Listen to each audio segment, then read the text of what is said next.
हमारे शास्त्रों में अन्न को प्राणियों का प्राण कहा गया है। गीता में कहा गया है कि अन्न से ही प्राणी जीवित रहते हैं, अन्न से ही मन बनता है। इसलिए अन्न का जीवन में बहुत अधिक महत्व है।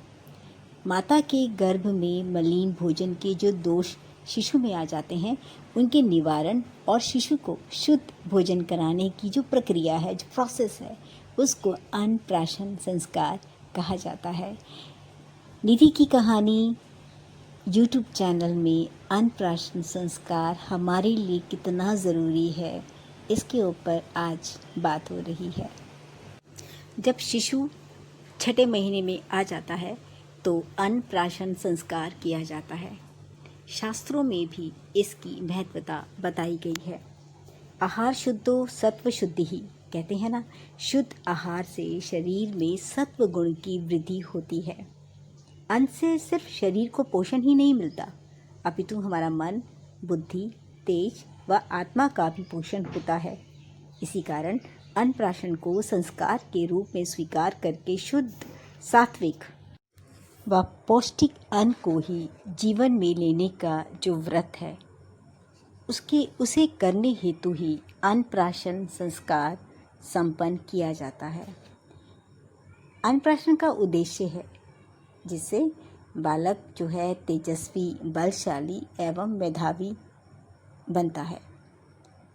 इसलिए बालक को घृत युक्त भात या फिर दही, शहद और घृत तीनों को मिलाकर अन्नप्राशन करने का विधान है, क्योंकि 6 महीने के बाद बच्चा हल्के अन्न को पचाने में समर्थ हो जाता है। तो इसलिए अन्नप्राशन संस्कार छठे महीने में ही करना चाहिए। साइंटिफिक रीज़न भी है इसके पीछे, क्योंकि 6-7 महीने का जो बच्चा होता है उसके दांत निकलने शुरू हो जाते हैं और उसकी पाचन क्रिया मजबूत होने लगती है।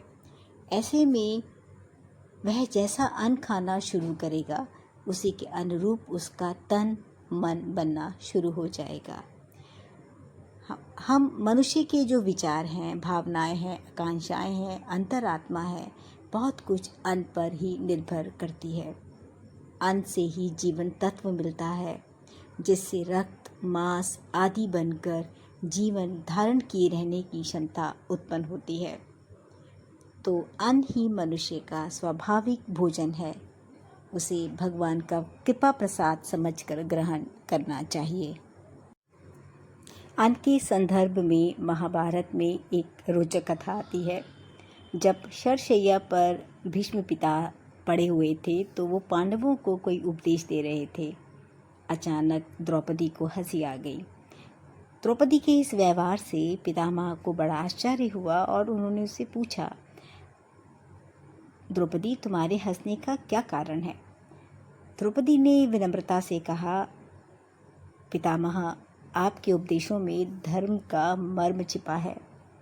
आप हमें कितनी अच्छी अच्छी ज्ञान की बातें बता रहे हैं।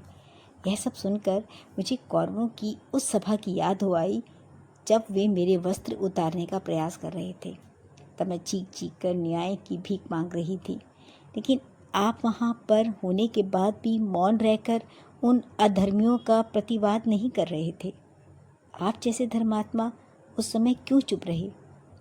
दुर्योधन को क्यों नहीं समझाया? बस यही सब सोचकर मुझे हंसी आ गई। इस पर पितामह ने गंभीर होकर कहा, बेटी, उस समय मैं दुर्योधन का अन्न खाता था, उसी से मेरा रक्त बनता था। जैसा कुत्सित स्वभाव दुर्योधन का है, वही असर उसका दिया अन्न खाने से मेरे मन और बुद्धि पर पड़ा। किंतु जब अर्जुन के बाणों ने पाप के अन्न से बने रक्त को मेरे तन से बाहर निकाल दिया और मेरी भावनाएं शुद्ध हो गई। इसलिए अब मैं वही कह रहा हूँ जो धर्म के अनुकूल है।